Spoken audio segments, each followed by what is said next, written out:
Alunos, na segunda parte sobre o assunto do Segundo Reinado. A segunda parte vai da página 186 a 191.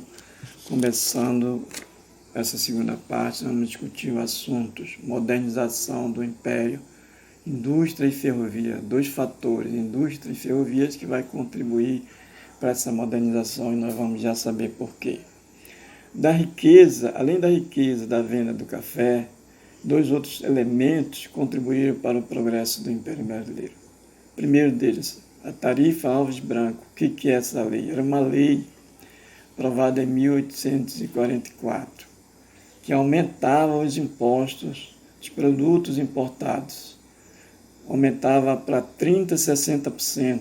Eles pagavam 15%, e agora com a lei Tarifa Alves Branco passa de 30% para 60%.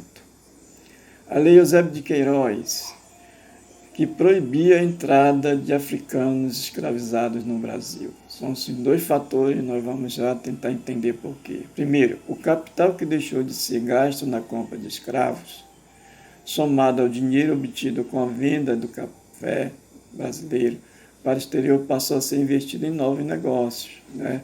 Isso vai modernizar a economia brasileira, trazer esse progresso no período imperial.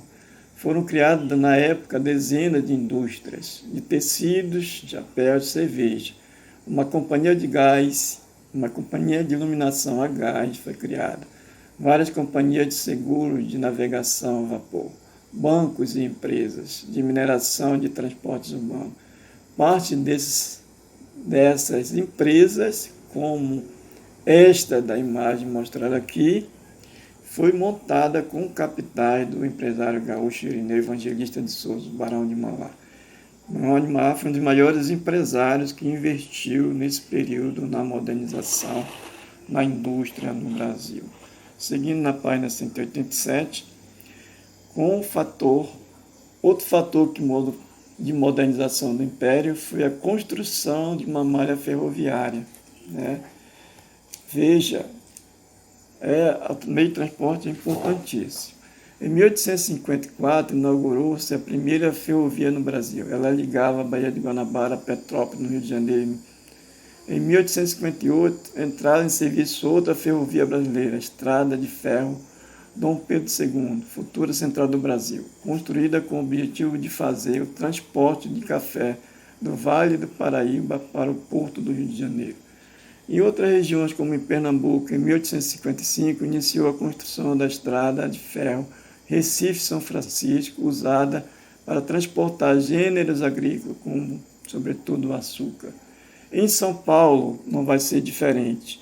As ferrovias acompanhavam o avanço dos cafezais pelo interior paulista, visando o transporte do café até o Porto de Santos, a primeira delas, Santos Jundiaí. Foi construído em 1867. Foi construído com capitais predominantes ingleses. Outras ferrovias, como a Paulista, Mogiana e a Sorocabana, foram financiadas pelos próprios cafeicultores paulistas, que atuavam como empresários. Compravam terras, investiam em ferrovias, importavam máquinas como arados, ventiladores e separadores de grãos. Com as ferrovias, o transporte tornou-se mais barato e mais rápido, e o lucro dos cafeicultores aumentou. Então, veja a importância da malha ferroviária, a importância da modernização do sistema de transporte, agora com as ferrovias. Vai facilitar o escoamento da produção de café, vai facilitar o transporte de passageiros e assim por diante. Pressão inglesa e o fim do tráfico. O que é isso? A Inglaterra vai pressionar uma condição que nós vamos já saber por quê. Que condição é essa? Acabar com a escravidão, acabar com o tráfico de escravos para colônias americanas como o Brasil, por exemplo. E o que está acontecendo? A Inglaterra foi uma das nações, um dos países que mais se ganhou dinheiro com o tráfico atlântico, ou seja, tráfico de escravos para as colônias da América, principalmente da América, como por exemplo o Brasil. Mas em 1807 ela vai mudar de atitude, o governo inglês mudou de atitude. E por que ele mudou? Por que a Inglaterra mudou de atitude, né? Por que agora o governo inglês vai combater radicalmente o tráfico e a escravidão. O que teria acontecido? Primeiro fator, a Inglaterra, líder da Revolução Industrial, tinha interesse em ampliar o mercado para os seus produtos. Mas como fazer isso? Nos países escravizados, como o Brasil, por exemplo, os proprietários gastavam boa parte do seu capital na compra de escravos. E os escravizados não tinham como comprar os produtos ingleses. Eles não recebiam salário, escravo não tem salário. Segundo fator, com o fim do tráfico, o dinheiro que os proprietários brasileiros gastariam na compra de escravizados poderia ser investido na aquisição de manufaturados. E se os trabalhadores do Brasil passassem a receber salários, a compra de produtos ingleses poderia aumentar ainda mais. Terceiro fator, parte da população e dos políticos ingleses haviam aderido às ideias iluministas e opunham-se à escravidão. Ou seja, os iluministas eram contra a escravidão, contra o tráfico de escravos, contra a exploração de pessoas escravizadas. Eles defendiam a liberdade individual, a liberdade dos povos e assim por diante. Na página 189, a Bill Arbeit, o que é isso? É uma lei que vai ser aprovada na Inglaterra. Como é que ela vai ser aprovada? Qual é o contexto? Esse contexto vai começar exatamente em 1827. A Inglaterra exigiu do Império Brasileiro a extinção do tráfico de africanos no prazo de 3 anos, como condição para reconhecer a independência do Brasil. Veja, a Inglaterra, para reconhecer a independência do Brasil, que se declarou independente em 1822, em 1827 fazia um acordo com o Brasil. Por conta disso, em 1831, uma lei brasileira declarou ilegal o comércio de africanos para o Brasil. Mas, apesar da lei, esse comércio cresceu em vez de diminuir. Ou seja, a lei foi aprovada no Brasil, mas não foi cumprida. Em 1844, a Inglaterra exigiu a renovação do acordo de 1827. O governo do Pedro II, porém, recusou a renová-lo, acusando os ingleses de violar a soberania nacional, invadir águas brasileiras para prender navios que traficavam africanos. Então veja aqui a reação. Em represália, o que o governo da Inglaterra vai fazer? Aprovou a Bill Arbeit, que é uma lei que autorizava os navios ingleses a prender ou afundar os navios negreiros. Navios negreiros, aqueles que traficavam escravos, como para o Brasil, para as colônias da América, como para o Brasil. A lei considerava criminoso o dono do navio, o capitão, o piloto e seus auxiliares. E os traficantes eram julgados na Inglaterra. Aqui nessa tabela está uma reação dos donos de escravizados, a lei Bill Arbeit, que em vez de diminuir, só aumentou. Só veio a diminuir em 1850 e nós vamos já saber como é que diminuiu no Brasil. Exatamente por conta da aprovação, aqui na página 190, aprovação da lei Eusébio de Queiroz. Além da lei Eusébio de Queiroz, a lei da terra nós vamos discutir aqui nessas últimas partes. O que foi a lei Eusébio de Queiroz? Ela foi a lei que proibia definitivamente a entrada de escravizados no Brasil. Mas o que está acontecendo no Brasil? Externamente pressionada pela Inglaterra e internamente a elite brasileira estava atemorizada por conta da restrição do aumento da entrada de africanos, mas também por conta das frequentes rebeliões. Esse aqui era o contexto. E dentro desse contexto, dentro dessa pressão inglesa, Dom Pedro II aprovou a lei Eusébio de Queiroz em 1850. A proibição do tráfico colocava os proprietários brasileiros diante de 2 dilemas, 2 problemas. Primeiro, como conseguir mais trabalhadores para suas propriedades, que era exatamente uma das condições do tráfico de escravos. Como evitar que o trabalhador se tornasse um posseiro? Ou seja, no Brasil está acontecendo exatamente a posse de terra, ou seja, a invasão de terra, o apossamento de terra. Então, naquele mesmo ano, ou seja, em 1850, Dom Pedro II aprovou a lei de terra. O que foi essa lei de terra? Ela dizia que o indivíduo só podia se tornar dono de uma terra por compra. Doação e posse ficavam proibidos.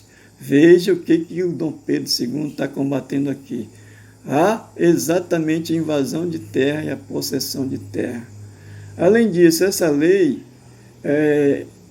todo proprietário de terra tinha de pagar um imposto territorial por ela. Também era aprovado nessa lei.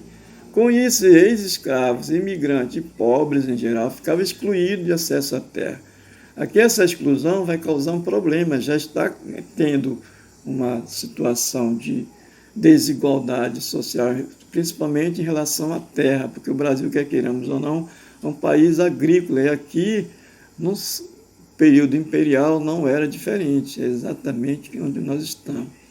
Os preços eram elevados demais para ele. Preço de quê? Preço da terra. Como é que pobre, como é que ex-escravo, como é que imigrantes iam pagar terra se eles não tinham dinheiro? Para sobreviver, o que eles tinham que fazer, esses ex-escravos, imigrantes e pobres? Era forçosamente de trabalhar em grandes proprietários, para os grandes proprietários, ou comerciantes. Além disso, vai exatamente ser estimulado, vai ser desenvolvido no Brasil o tráfico interprovincial. Que foi o tráfico interprovincial? Como acabou o tráfico estrangeiro, o tráfico internacional, aqui no Brasil vai ser desenvolvido o tráfico interprovincial. E como? Os fazendeiros do Sudeste passaram a comprar de outras regiões, escravos de outras regiões, como o do Nordeste. O que está acontecendo no Nordeste? A falência, a decadência da lavoura açucareira. E esses escravos do Nordeste eram vendidos para o Sudeste, como para outras regiões também. Então, o tráfico interprovincial, ele vem exatamente se desenvolver por conta da proibição do tráfico internacional. Na página 191, para finalizar, vai acontecer outras situações. Está se discutindo no parlamento e na imprensa a utilização de trabalhadores livres. Ocorre que, para boa parte dessa elite imperial, esses trabalhadores negros e mestiços, mesmo se tornando livres, eles eram considerados preguiçosos e indisciplinados. Veja que preconceito, E esse preconceito vai longe, o racismo nessa condição aí. Aqui está dizendo o que é racismo. Ou seja, a discriminação racial, racismo. Essa elite era reforçada por teorias trazidas da Europa, segundo as quais os trabalhadores eram de raça inferiores, trabalhadores negros e mestiços. E por serem de raça inferiores, impediam o Brasil de se tornar um país civilizado. Que preconceito, que equívoco, Sem comprovação nenhuma. Os brancos, por sua vez, eram vistos como raça superior, única capaz de criar uma civilização, Com base nessa teoria, muitos membros da elite imperial defendiam a entrada maciça de europeus, entrada maciça de imigrantes europeus, que eram considerados brancos. E, consequentemente, branqueariam a população brasileira como o único meio de se chegar ao progresso. Todo equivocado, não tem fundamento isso, Essa ideia foi transformada em teoria pelo médico brasileiro João Batista de Lacerda. Segundo esse médico, em 100 anos o Brasil se tornaria branco. Que equívoco. Não foi isso que se comprovou. Mas não foi isso. O que aconteceu, pardos e negros somam mais de 50% da população brasileira. Aqui está ilustrando exatamente o exemplo disso. Ok? É isso nessa segunda parte.